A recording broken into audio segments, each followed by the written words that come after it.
Olá, eu sou o professor Sérgio Araújo e hoje falaremos sobre os problemas relacionados a medicamentos, um assunto de extrema importância. Saber se o medicamento é seguro e efetivo é extremamente importante para a terapêutica do paciente, mas nós veremos na aula de hoje que outros parâmetros também são extremamente importantes para garantirmos a efetividade dos tratamentos. Para isso, a aula de hoje terá os seguintes objetivos.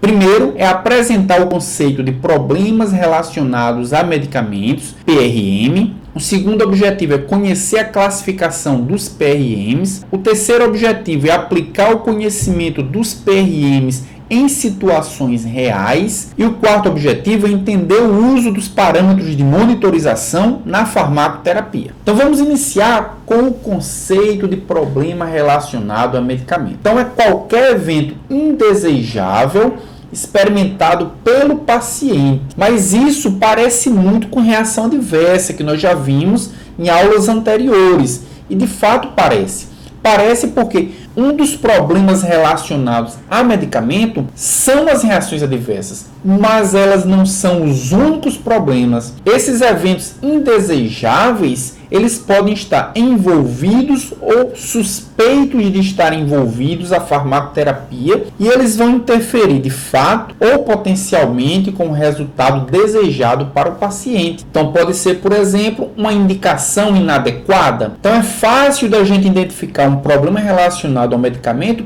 quando o paciente está fazendo uso de um medicamento errado, mas nem sempre nós associamos com um problema relacionado ao medicamento quando o paciente não tem problema nenhum, não tem doença nenhuma e está usando um medicamento para tratar uma doença que ele não tem. E esse é um problema muito recorrente associado ao medicamento. Como podemos classificar os problemas relacionados a medicamentos? Podemos dividir eles em 4 categorias. Os problemas relacionados com a indicação, os problemas relacionados com a efetividade, com a segurança e com o cumprimento da terapêutica. Com relação à indicação, nós podemos dizer que os problemas relacionados com a indicação são aqueles na qual o paciente não usa os medicamentos de que precisa. Esse talvez seja o mais comum deles. Então, o paciente está com a doença, mas não é tratada essa doença com os medicamentos adequados. Mas existe um segundo grupo, que são os pacientes que usam os medicamentos de que não precisa, de que não necessita. E também é um problema de indicação. Já o segundo grupo, da efetividade, nós podemos dizer que se enquadra os pacientes que usam o medicamento mal selecionado. Então, nós temos um paciente com determinado problema de saúde, mas que o fármaco selecionado para tratar esse paciente não é o melhor tratamento possível, não é o fármaco mais adequado. Mas também nós temos os pacientes que usam a dose, a posologia ou a duração inferior ao necessário. E nesses casos, o tratamento ele é inefetivo. Com relação à segurança, e nesse grupo nós temos os pacientes que usam uma dose, uma posologia ou uma duração do tratamento que é superior ao necessário, e aí nós temos um problema relacionado ao ponto de vista quantitativo, é a quantidade de fármaco que está causando o problema, mas existem também aqueles problemas relacionados à segurança que não dependem da dose, ou seja, dependem de um desenvolvimento de alguma reação adversa. E também existem os problemas relacionados ao medicamento com relação ao cumprimento, ou seja, o paciente tem uma condição médica resultante de não tomar o medicamento apropriadamente, esquecer ou tomar no horário errado.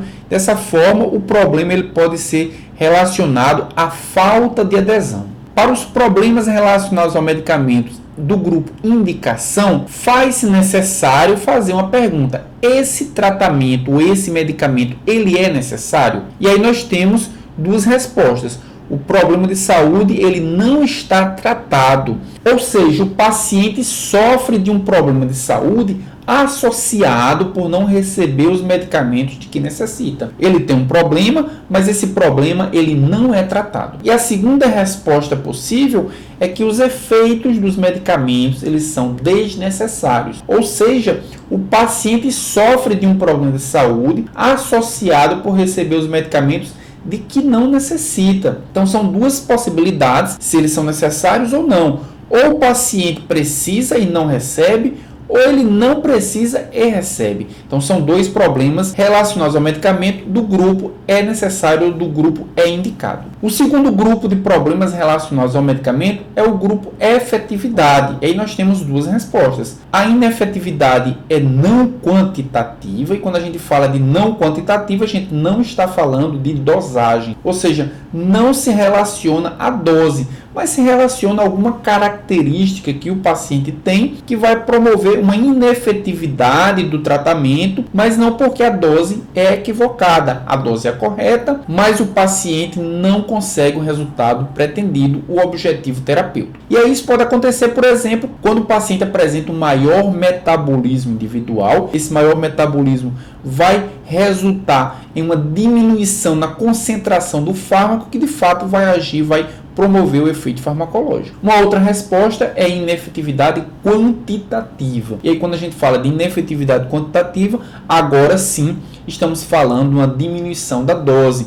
Uma subdose pode produzir uma inefetividade para o tratamento do paciente do ponto de vista quantitativo. O terceiro grupo é o grupo da segurança. E aí nós temos duas possíveis respostas. Essa insegurança é não quantitativa ou essa insegurança ela é quantitativa. A não quantitativa, da mesma forma que a inefetividade, ela não se refere à dose, mas ela se refere a alguma característica ou do paciente ou do fármaco que vai promover essa dificuldade ou essa diminuição da segurança. É, por exemplo, quando o paciente ele tem uma insuficiência hepática, o fármaco ele é pouco metabolizado, ele tem uma dificuldade de ser eliminado, permanece por mais tempo na corrente sanguínea e esse paciente está mais suscetível a desenvolver alguma reação adversa. O fármaco pode apresentar uma insegurança quantitativa e ela apresenta uma insegurança quantitativa quando a dose é maior do que é necessária para promover a ação farmacológica. Muitos protocolos utilizam os PRMs como um dos passos para a garantia do atendimento ou do acompanhamento farmacoterapêutico. Um dos protocolos mais utilizados para atendimento de pacientes e para acompanhamento farmacoterapêutico é o PWDT, que acontece em 7 passos. O primeiro passo diz respeito a recolher e interpretar as informações relevantes do paciente.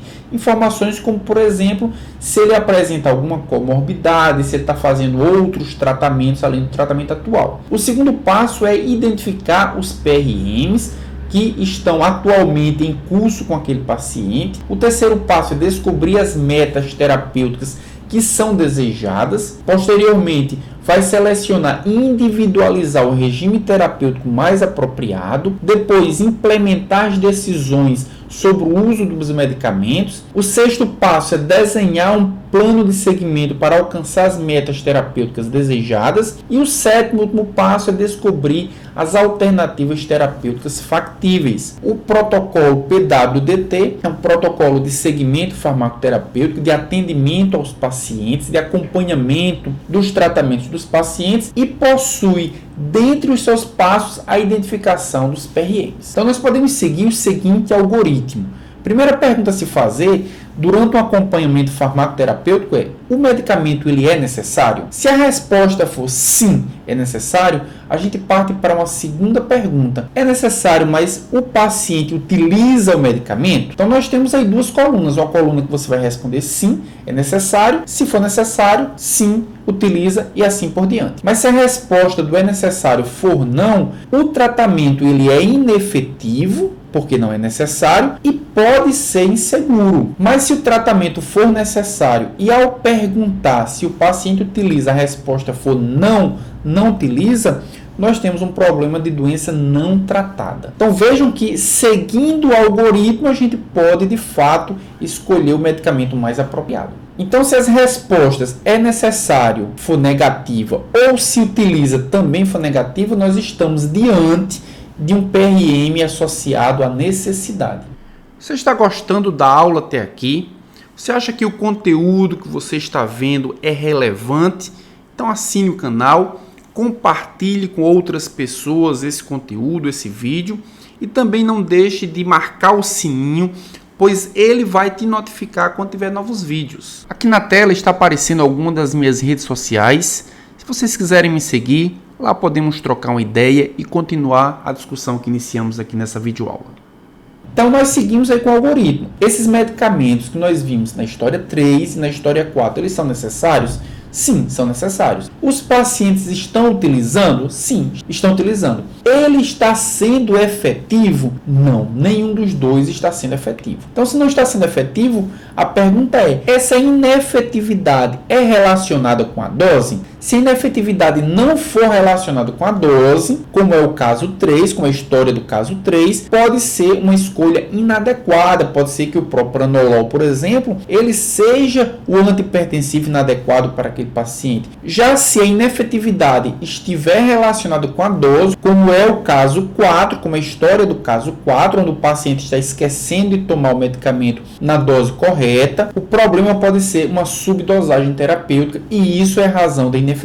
Então, aqui nós temos um caso de PRM associado à efetividade, ao grupo efetividade. E aí nós seguimos com o nosso algoritmo. Eles são necessários? Carbamazepina, cetoconazol e o salbutamol são necessários? Sim, são necessários. Os pacientes estão utilizando? Sim, estão utilizando. Eles são efetivos? Sim, são efetivos. Diminuição da crise, diminuição da tosse. A próxima pergunta é: eles são seguros? Se todas as respostas para essas 4 perguntas forem sim, esse medicamento é o medicamento adequado. Mas se ele for inseguro, aí a pergunta é: essa insegurança, essas reações adversas, elas são relacionadas à dose? Se não forem relacionadas à dose, pode ser uma causa idiosincrática. Mas se for relacionadas à dose, é um caso de toxicidade farmacológica. Então, esse é um caso típico de um PRM associado à segurança. Então, os parâmetros de monitorização, eles podem ser divididos em 2 grupos. O grupo de parâmetros para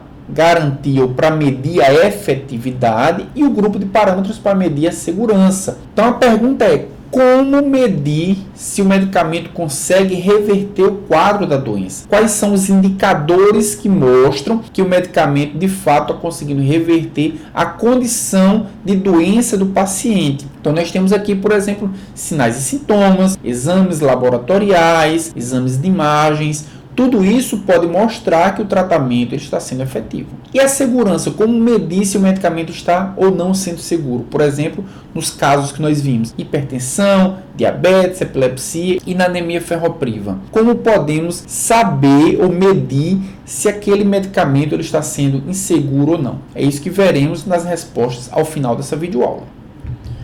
Então, se você está gostando dessa videoaula, se você acha que as informações que eu trouxe elas são relevantes, assine o canal, se inscreva, clique no sininho para que o YouTube possa lhe avisar quando existir novo vídeo no canal e compartilhe a informação para toda e qualquer pessoa que você acha que vai ser útil também essa informação. Então, essas foram as referências utilizadas nessa videoaula. São várias referências, foi um pouco de cada um deles que foi utilizado para preparar essa videoaula. Aqui na tela vocês podem ver as minhas redes sociais, se vocês quiserem me seguir. Lá nós podemos trocar uma ideia, nós podemos ampliar a discussão que iniciamos nessa videoaula. Até a próxima videoaula.